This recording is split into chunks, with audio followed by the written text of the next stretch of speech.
the biggest mistake that newbies to Google Ads actually do. They do their research and they might use the Google keyword tool, but they probably might only end up creating, a single ad with maybe 20 or 30 keywords inside in that ad.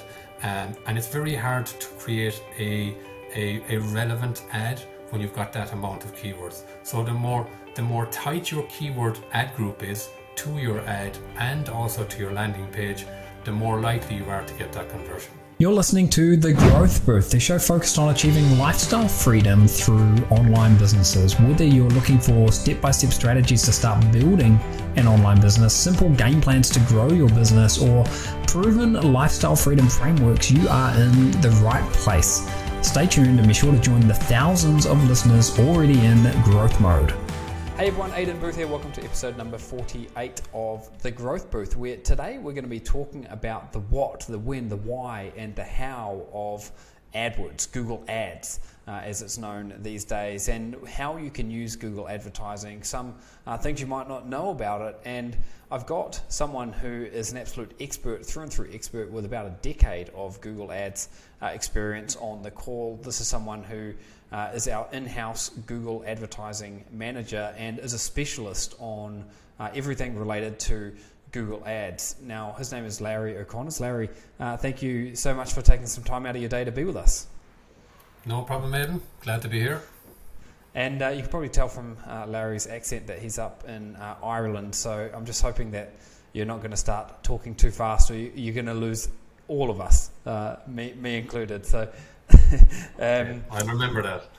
Yeah, make sure you remember that. So I did tell Larry that I wanted the theme of the show today to sort of be, to imagine that we were talking about Google Ads and diving into it as if we were sitting down at the pub and he was talking to one of his good mates who didn't really know all that much about Google Ads. So we are going to be talking from a very sort of beginner's standpoint, and hopefully we'll be filling in some gaps that you may have, and also sharing a lot of experience about things that have worked for us in running ads to software businesses, to physical product businesses, to info product businesses, and everything in between. And the thing about Google, whether you love Google, whether you hate Google, it's a massive opportunity. And I remember when I got started with Google Ads, it was about 2007, and it was completely different to what it was today. I mean, that was in the infancy, I guess, of Google advertising, and it's a very mature,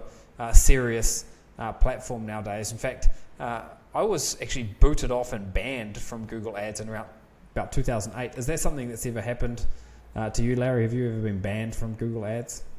Oh yes, I think if you haven't, Aidan, being on the platform this long, then you haven't really experienced it. But yes, I have. Yeah. It seems par for the course. It seems like it's not something that happens.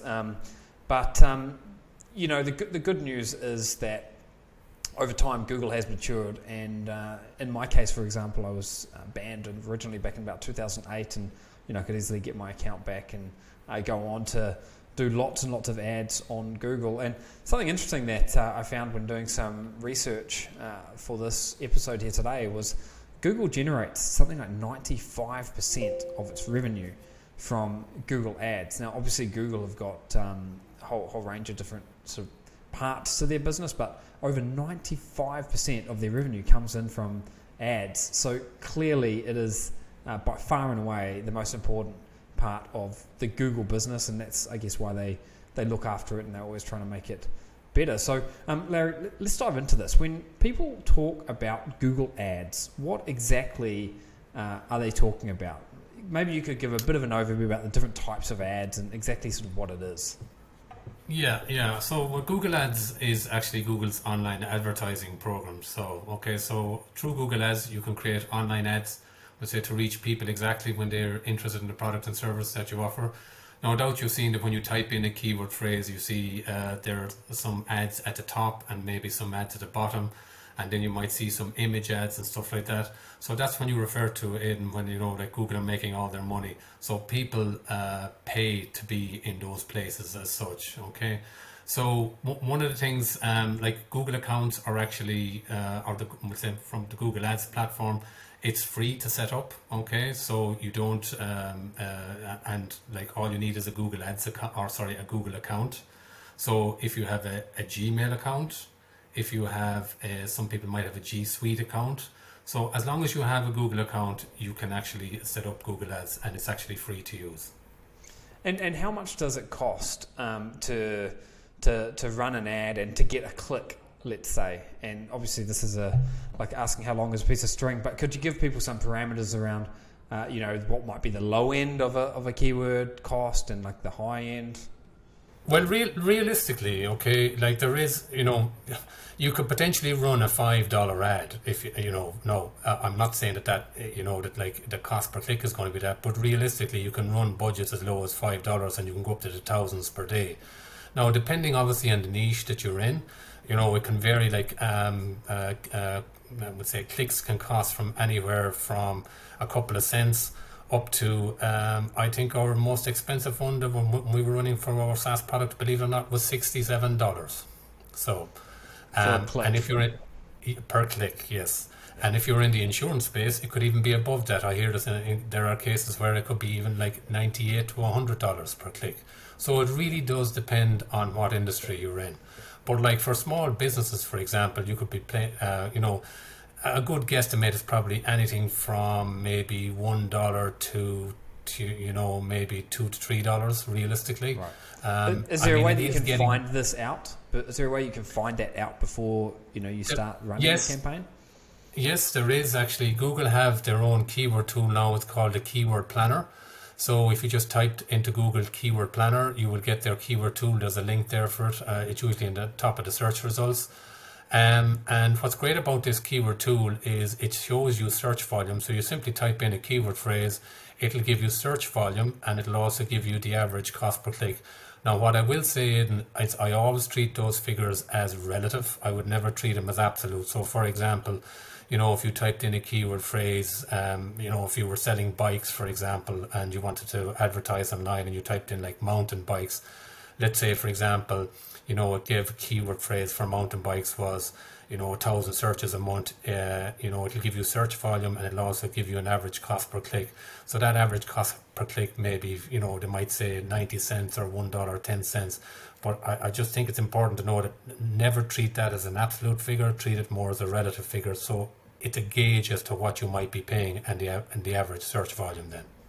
Yeah, right. So it's a gauge, and it's something that you could compare to other keywords. So you might be in the bike niche and considering running ads on a mountain bike.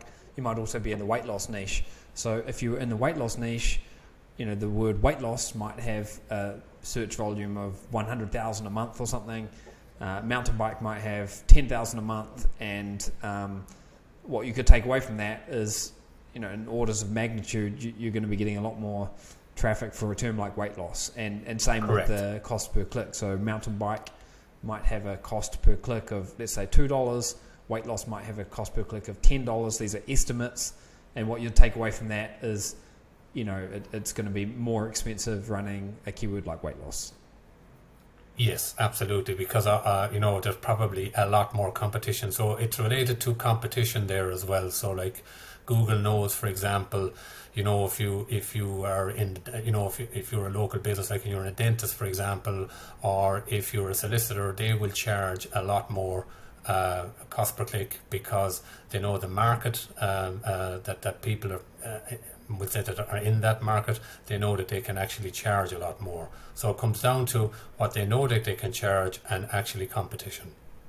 It sounds like it really comes down to supply and demand. If you've got a lot of people who are willing to spend money and there's a limited amount of traffic, then it's like a free market essentially. And in fact, do you see that with the different campaigns that you're running at different times of year, the prices fluctuate, the amount that you pay per click fluctuates? Absolutely, yeah. So definitely Q4 is always more expensive, and actually oftentimes can be up to 30% more expensive. So it's like big businesses are coming in and maybe they have budget to spend towards the end of the year. The cost per click we find always, kind of November, December always goes up about between 10 and like 25%. So yeah, Q4 is always a bit of a nightmare for that. In fact, and also depending on what you're doing, sometimes we might even pause some of our ad campaigns, not just necessarily because of the price going up, but also in physical products, shipping can become an issue. So, if there's delays around logistics and so forth, or someone wants to get something delivered to them before Christmas, then we don't want to be running ads driving sales if we're not going to be able to deliver by Christmas. So sometimes we actually pause ad campaigns, for multiple reasons. I do see that online traffic, not only do costs increase for getting clicks in the fourth quarter, but the amount of traffic increases as well. So it must be a time of year that Google probably loves, because they're making a lot of money. I think also, to your point, you mentioned, a lot of corporations and big businesses have got marketing budgets, and they need to spend their marketing budget. So if they get towards the end of the year and they've got all this money left, then they just go out there and have a field day and spend it sometimes. So there's lots of reasons why costs tend to go up in the fourth quarter, but most of it comes down to higher demand, more people wanting to run ads. Now, on that note, what type of businesses could Google Ads work for? Is it something that is only going to be working for physical products, or can you give us an example of some of the different industries that would use Google Ads? Yeah, I would say actually, Aidan, that Google Ads could be a strong platform for most businesses that offer any type of product or service. Like the Google Ads platform has many different offerings, product offerings, right? So at a high level, just say you've got your standard search ad type, so you type in a keyword phrase and you see the ads coming up.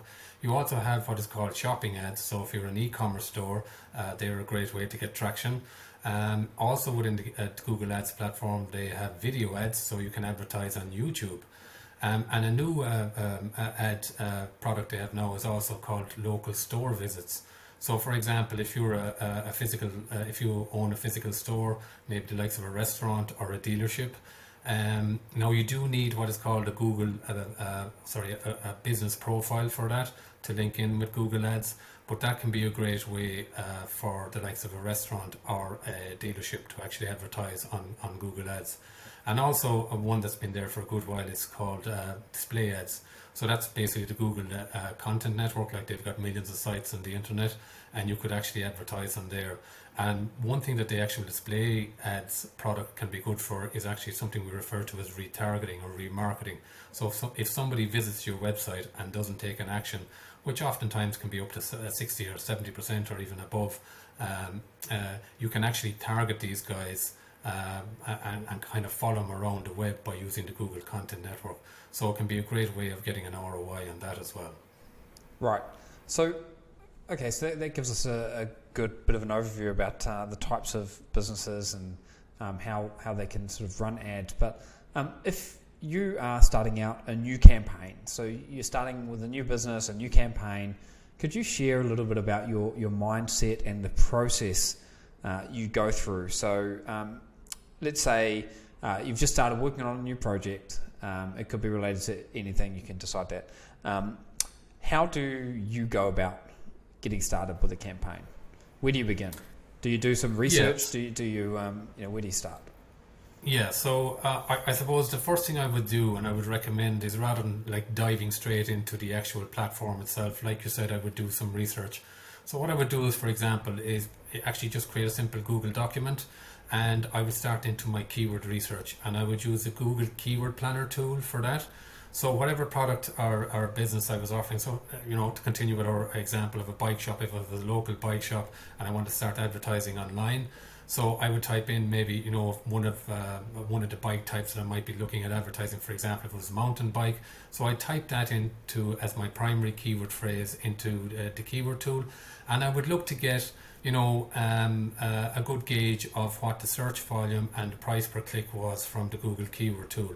So I would list out, starting out, I would probably list out maybe 20 to 30 keywords that I felt there was good search volume on. And what I would do then is I would theme those keywords, and this is a very important thing actually, Aidan, to highlight. I would theme those keywords, so rather than actually using 20 keywords in one single campaign, or an ad group in a single campaign, and we can talk about that a little bit further on. I would look at theming those ad groups into maybe, instead of a single. When you say theming them, you're talking about putting them into to groups that are related to one another? Yes, like buckets, if I would call them. So I'll give you an example here to probably explain it a little bit further. So, for example, after my research, if I found that there was some search volume, I'll give you 3 or 4 keywords, for example. I found there was search volume on the likes of a keyword phrase called discount mountain bikes. Maybe there was a second keyword phrase there called best mountain bikes, and maybe there was 2 or 3 other keyword phrases there that were actually brand driven. So maybe Polygon mountain bike for sale, that could be a keyword phrase, or discount Polygon mountain bike.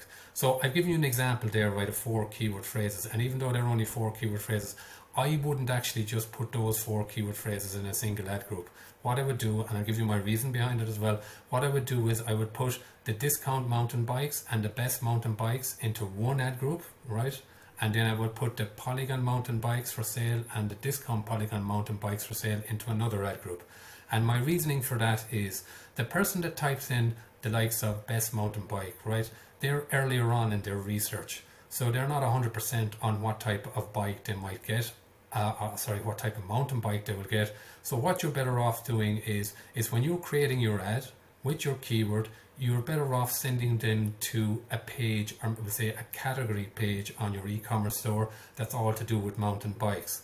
Whereas the Polygon mountain bike for sale keyword phrase, you're much better off creating a separate ad for that, a separate ad group, and then sending them to the Polygon as in a brand page about, if you had your Polygon brand page on your website. So it all comes down to relevancy in relation to what Google is looking for when they want their end user to have a good user experience. So it's very important to create campaigns and ad groups that have buckets, so that it's easy for people that when they type in a keyword phrase, your ad is very related to that keyword phrase, and you're also taking them to a landing page that is related to that keyword phrase. So by doing something like that, you're more likely to get a conversion rather than creating just one single campaign and one ad and maybe having 20 to 30 keyword phrases inside that. And it's probably the biggest mistake that newbies to Google Ads actually do. They do their research and they might use the Google keyword tool, but they probably might only end up creating a single ad with maybe 20 or 30 keywords inside in that ad, and it's very hard to create a relevant ad when you've got that amount of keywords. So the more tight your keyword ad group is to your ad and also to your landing page, the more likely you are to get that conversion. This episode is brought to you by Cartsy. Cartsy is an all-in-one e-commerce shopping platform that can help you build an e-commerce business in record time. It provides you with all the bells and whistles that you need to get started selling your own products online, and it's incredibly easy to use, built for newbies who want to grow an online business without all the hassles and headaches that come with other shopping platforms. If you'd like to learn more about Cartsy and take advantage of a special offer that we've set up, and I can do that because I'm actually the owner of Cartsy, then head over to thegrowthbooth.com/Cartsy. That's spelt C-A-R-T-Z-Y. That's thegrowthbooth.com/Cartsy, and get more information about how we can help you build an e-commerce business and how you can unlock the power of Cartsy today. Now back over to the episode. Right. So so when you, just going back a little bit, when you go about starting initially, do you write out a list? You do go to the Google Planner, do you start writing out a big list or noting down a big list of all the different potential keywords, and then you sort of sort them, one related to, in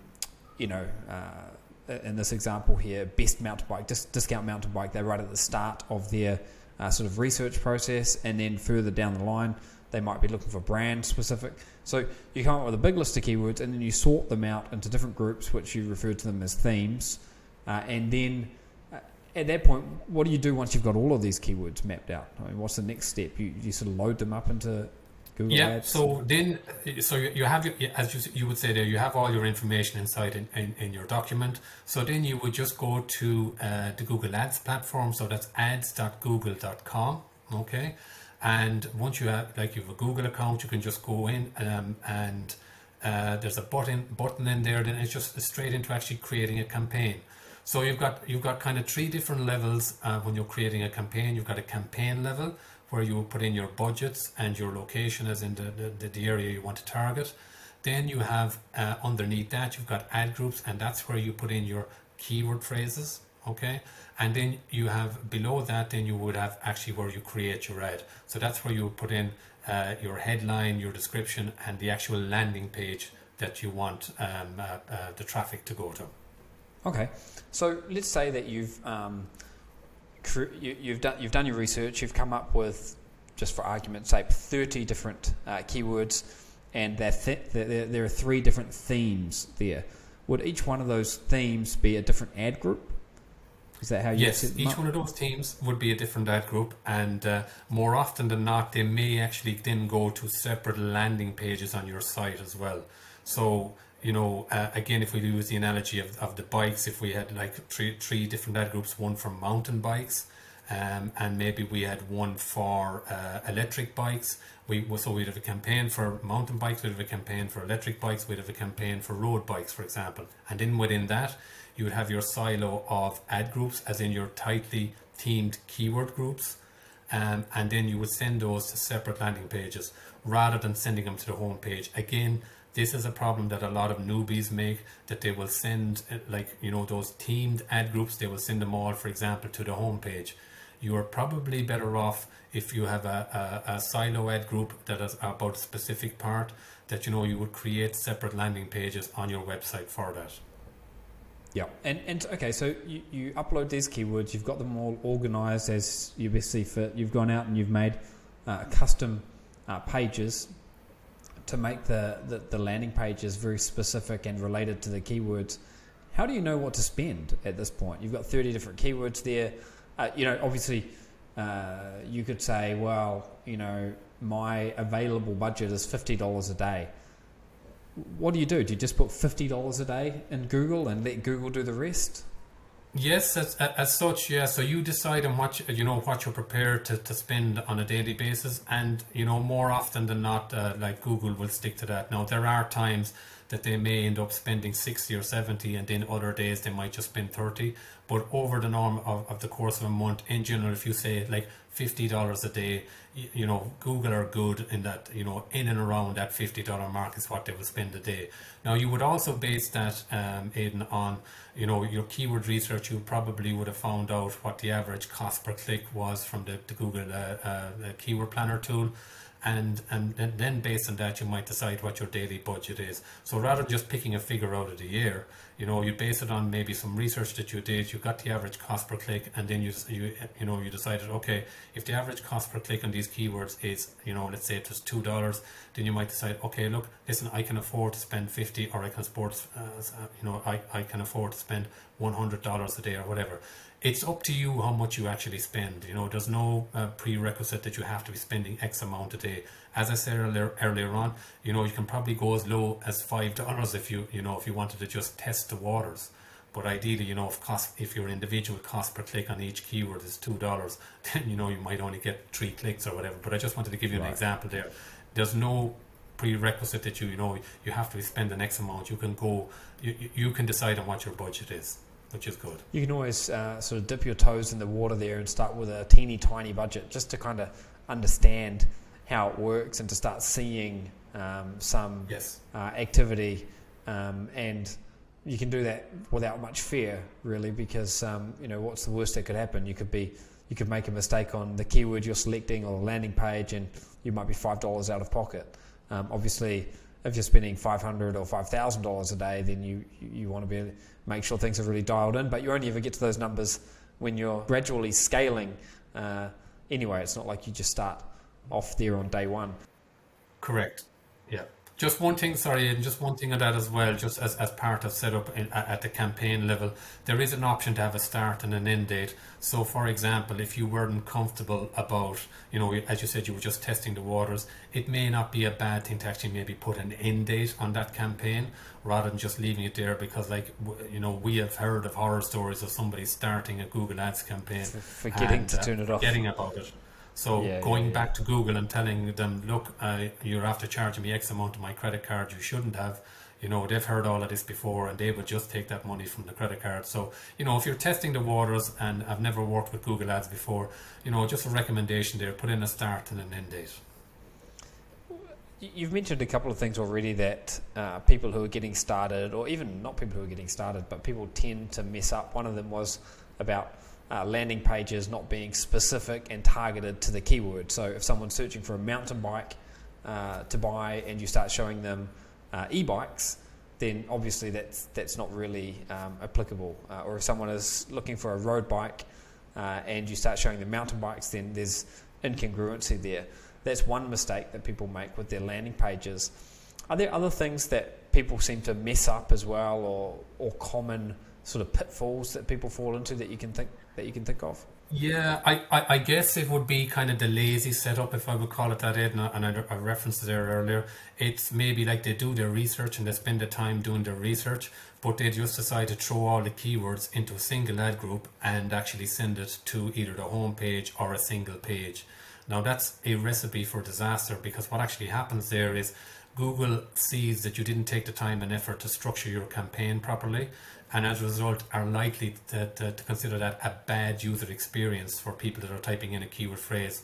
So number one, you might not get a good click-through rate on your ad, and secondly, Google might charge you more for that because they just see that you didn't structure the campaign correctly. So that's probably one of the biggest things that I see happening with people that start out with Google Ads for the first time. Yes, they will do their keyword research, but they kind of just throw all the keywords in, do a single ad and expect it to work. And when it doesn't, they blame the Google Ads platform, when as such they didn't actually set it up correctly.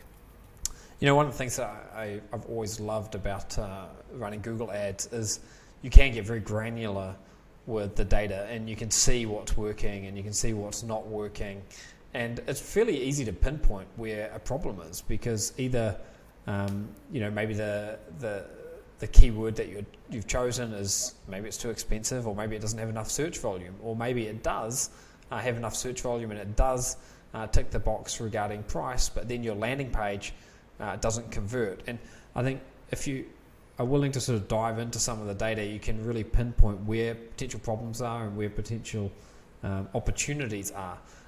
Another thing that I think people sometimes mess up is, and I certainly messed up with this, is on running traffic to a keyword that might not be compliant with what Google accepts. So for example, you might not be able to run traffic to things like guns, weapons, and so forth. Have you hit any red flags with anything like this? Yeah, well, what I would say on that, Aidan, is yes, and you bring up a great point, and it's constantly changing. Like if you were starting at Google, or if you were working with the Google Ads platform for your first time, or whatever, I cannot over recommend actually going through their terms of service and their policy on that. Like if you just type in Google Ads policy, you will get a link to their latest policies about what you can and cannot do. And yes, you're correct. Look, you cannot advertise on anything alcohol, the likes of guns, or even like the weight loss industry is a tough one to be in. Like there are specific cases that you can and cannot run with that. You can say things like, you can make extravagant claims in your ads and that. So it is actually very important, and to continuously review those, because as I said, they may actually change on a week or a monthly basis. So checking it one time and then not checking it again for a year, you could come back and suddenly find that your Google account is suspended because some new policy that they had that you didn't comply with. Yeah, and I don't want to strike fear into people that are listening to this. The reading the Google advertising policy is not difficult. It's not going to take you very long, and it's going to give you an overview of what Google are really searching for. And once you understand that, I think you're pretty much good to go. The reason that I got my ad account banned way back in, I think it was like 2008, was in one of my ads, I had the keyword, the keyword was miracle. I had the word miracle in my ad, but I wasn't actually saying something was a miracle. The name of the product that I was selling had the word miracle in it. So I was saying, find out okay. about, I think it was called tinnitus miracle or something. Find out about tinnitus miracle, go here. And the ad was banned, the account got banned, and they said, you're banned because you're saying something is a miracle. And I was like, hang on a minute, I'm not saying it was a miracle, I'm referencing the name of the product. So it's even things like that, in context, I think it was fine what I was doing, but if there's a robot that is constantly analysing the words that you're using in your ads and you trigger something, then that's the kind of thing that could happen. I was able to get the ad account back eventually, but it's just something else to be aware of. So I think, and you know what I didn't do? I didn't read the Google advertising policy, otherwise I would have known that, but I was sort of jumping the deep end.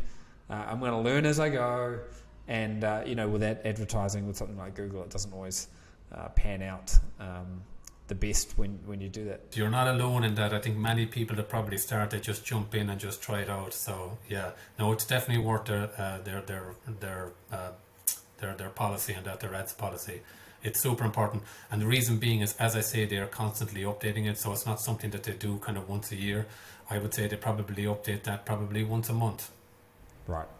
Now, we've spoken a little bit about keywords. Now, I should have clarified that a keyword is just a search phrase. It's a term, which a keyword could be mountain bike. So it's not necessarily one word. It could be a string of words. Something that people sometimes ask about is negative keywords. Can you explain what a negative keyword is?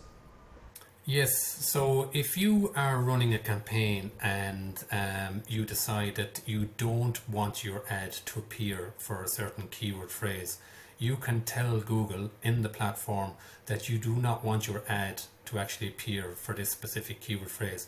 So where that might come when into would be an play- opportunity that you might want to do that? Like, why would you set a negative keyword? Actually, within the platform, now without getting too detailed, there is a search term report that is available once you're running ads, and you might find in that search term report that you are getting a lot of query, or you're getting a lot of keyword phrases. People are typing in keyword phrases that Google are showing your ads for that you didn't expect that they would be showing your ad for. So then what you can do is you can take that keyword phrase and say, okay, I do not want my ad to be showing for that keyword phrase.